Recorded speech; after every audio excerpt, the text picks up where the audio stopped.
நான் தந்தைகளை கொண்டே ஓதி முடிக்காவிட்டால் நானல்ல பெண்ணன் பாஞ்சாலி என்று அவள் சமர்வத்திற்காக அன்று பாஞ்சாலி அதுவரை எண்ணெய் தேய்க்கவே இல்லை அந்த பாரத போர் முடிகிற வரைக்கும். சரி, ஆனா இந்த காலத்து பெண்கள் என்ன காரணத்துக்காகதான் தலை விரிக்கிறாங்கன்னே தெரியல. சரி, ஏன்னா தலை எங்க பார்த்தாலும் தலை விரிக்கும். சரி, பேஷன். ஏன்னா அது சமர்வம் வைச்ச அந்த அம்மா. சரி, அது நிறைவேற்றினாள். ஐவர் தேவி பத்தினி. சரி, அப்படிப்பட்ட இந்த பாஞ்சாலியானவளை பார்த்தார். யார் இருந்தாலும் இல்லாவிட்டாலும் உனது அபிமன்னன் உன்னை காப்பான்.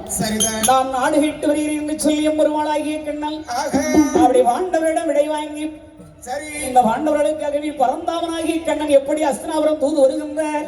எப்படி வருகின்ற அபிகார் வண்ணன் தேரே தேரே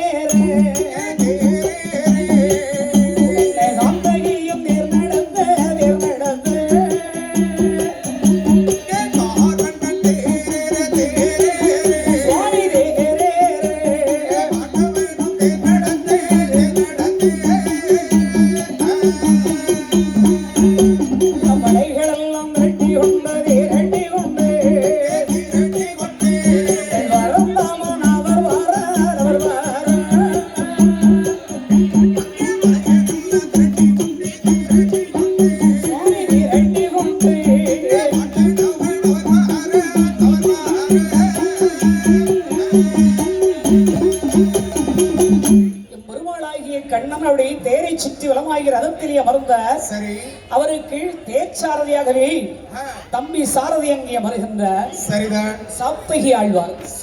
கண்ணனுக்கு தேரோட்டி சாப்தகி ஆழ்வார்.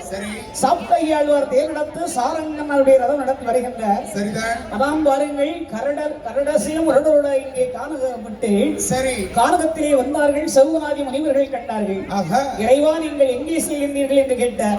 நான் அஸ்தினாபுரத்திற்கு வாண்டவர்களுக்காகவே பாதி நாடு கேட்க செய்கின்றேன். சரி, அப்படியானால் உங்களுடைய விஸ்வரூபத்தை நான் காண்பது எப்போது என்று கேட்டார்கள். சரி, நாடு கேட்க சென்ற இடத்தில் ஒருவேளை அவன் நாடு கொடுக்க மறுத்தானே ஆனால் என் விஸ்வரூபத்தை அங்கு நீங்க பார்த்தாலும் பார்க்க வேண்டியிருக்கும் என்று என் பெருமாள் சொல்லி முடித்து அங்கிருந்து புறப்பட்டு வருகின்றார்.